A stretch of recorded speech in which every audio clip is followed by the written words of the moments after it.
Hi there, everybody. I'm Naito.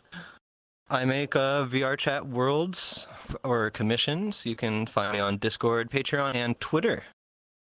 Here's my latest commission. It's based off of Sodium Hub from the PlayStation Home, but personalized to the commissioner's tastes.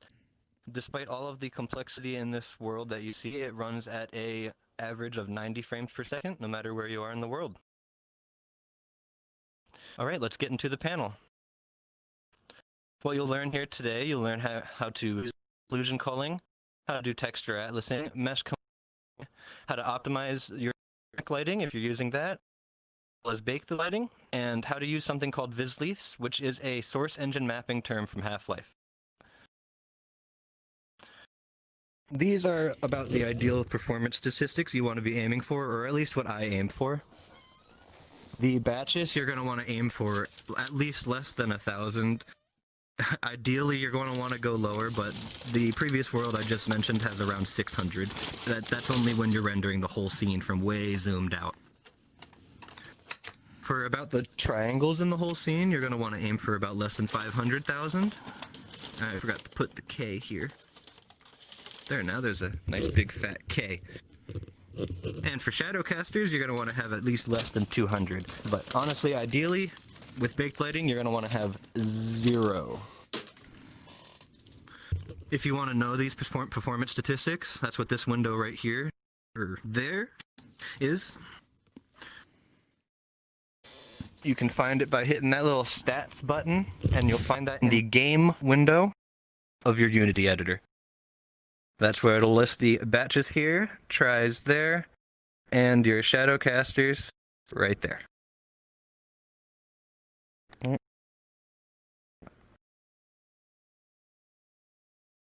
Alrighty, and what is a batch, you might ask? Well, first I have to tell you what a draw call is. A draw call is essentially a call to the GPU. You know, you tell it to, say, draw a triangle. There's a draw call. And a batch is a group of those draw calls. So my avatar would be one batch. If you have a different kind of shader on, say like an outline shader or a fur shader, you might have more than one pass on your avatar, and what that does, it actually increases the amount of batches. The more batches you have, the greater the performance costs, especially with more players. And what can you do to reduce batches? Well, everything that you'll learn here today. Occlusion culling, texture atlasing, using VisLeafs, combining the meshes and optimizing your meshes and optimizing your lighting. Occlusion culling.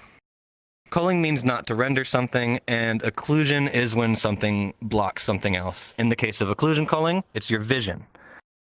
Occlusion culling will cause objects outside of or objects blocked by another object to not render. So if this wall behind me, the things on the other side of that wall are not rendered. The things backstage are completely unrendered for me, so thus my computer doesn't have to worry about them. There are some settings that you can change in occlusion culling to get better performance, as well as reduce the file size of the occlusion data. Because when you do bake this into your world, it will increase the file size of your world. The smallest occluder setting,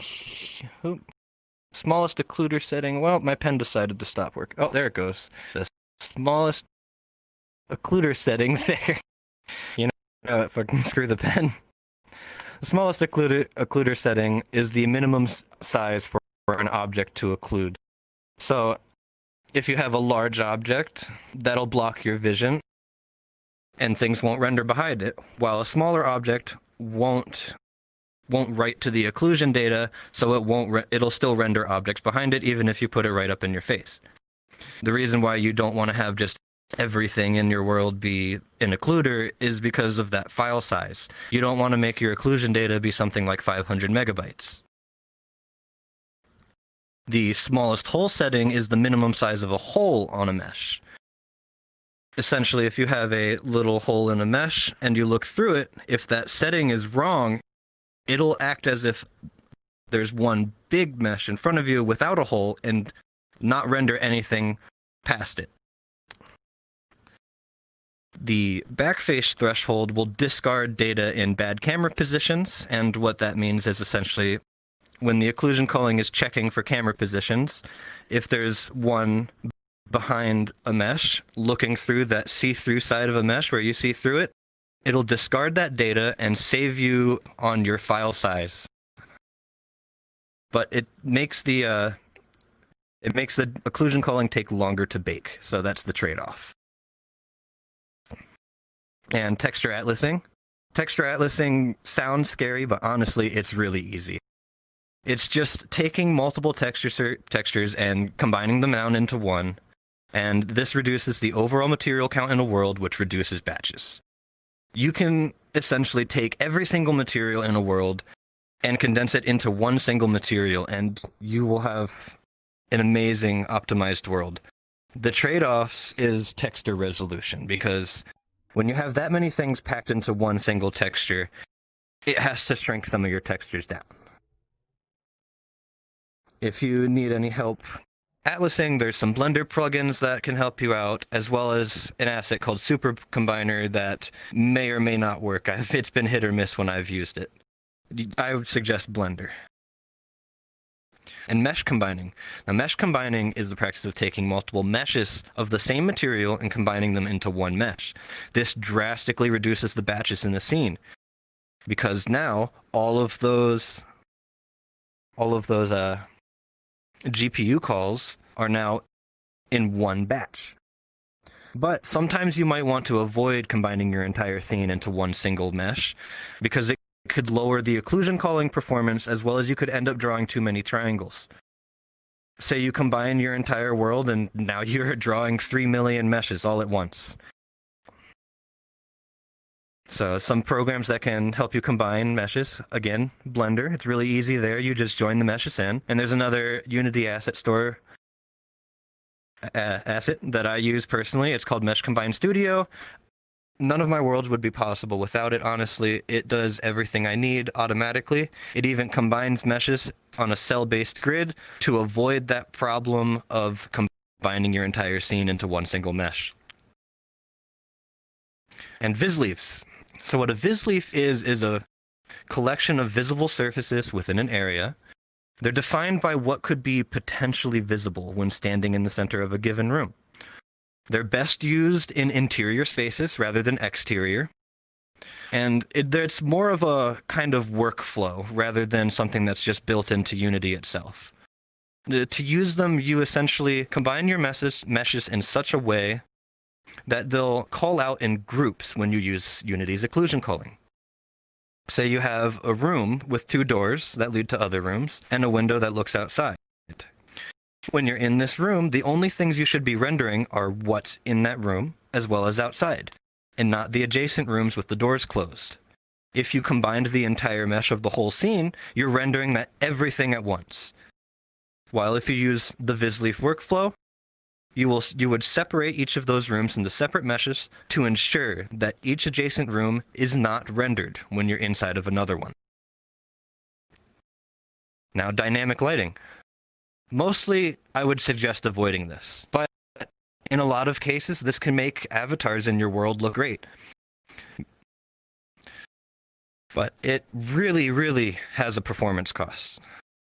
A scene with 300 batches and 300,000 triangles with one dynamic light could increase to over 1,000 batches and 1 million triangles with just 2 more point lights added to the scene.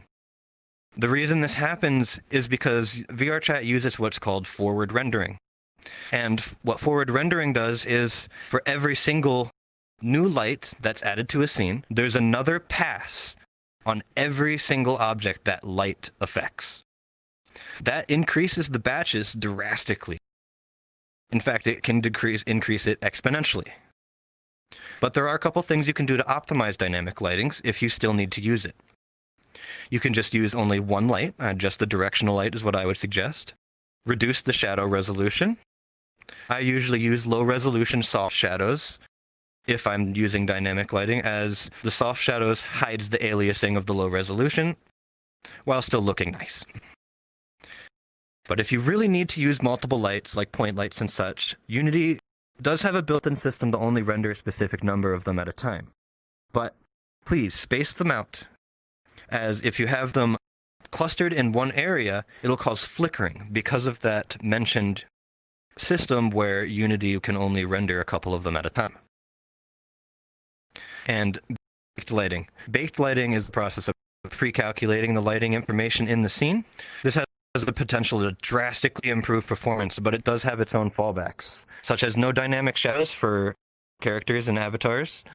It increases the file size of the world, and have a long time depending. You get better have ambient occlusion in your world, which increases visual quality, and the lighting itself can be extremely accurate. Say you have a room with just a window with light coming through that window. Under dynamic lighting, it would just be a spotlight of that window while the rest of the room is dark. With baked lighting, you can bake in the ambient occlusion as well as the ambient bounces of that sun coming through the window to light up the whole room just off of the floor. And light probes. Light probes are very important. If you've ever been to a VRChat world that has baked lighting and your avatar is just black or gray and it won't respond to the lighting in the world, that's because the world creator did not use light probes.